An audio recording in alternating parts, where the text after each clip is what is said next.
the name itself would suggest mining activity, and this is very accurate, although the word itself, Silvermines, is a latter word of around the 1700s, so that the Irish version, or the Irish name, would be Bélahagáin, which again is aligned with the artisanship and with mining, I suppose, the mouth of the ford of the smith, Gawa meaning the word smith. So that would suggest that there was always an association with mining here. Now, recorded mining only started in 1289. This is the first mention we have, and this ties in well with the political situation when the Normans came to Ireland in the 12th century, and they came to Tipperary under the great family name of the Butler, and it was in this part of the world in Nenagh that the Butler family was founded.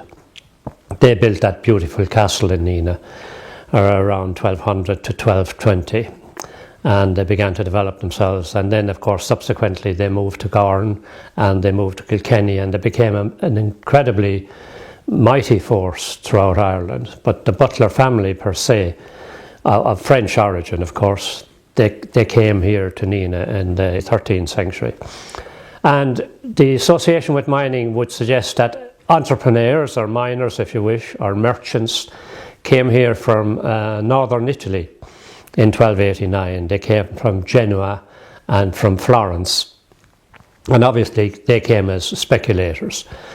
And in each successive generation then we've had mining of some sort.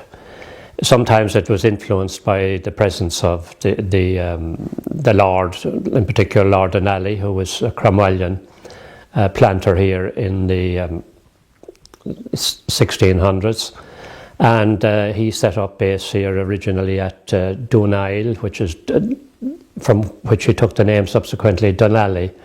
Dun meaning the fort and Isle meaning the cliff, and this castle, which had been at Garryard, had been built as an O'Kennedy castle. So in advance of all of that, of course, the area around here is essentially O'Kennedy country, and up to 36 or 38% of the land was held here by the O'Kennedys before the arrival of the Cromwells. So there was a huge transformation then when the O'Kennedys fell out of favour and lost a lot of their land and were replaced by the Cromwellian planter.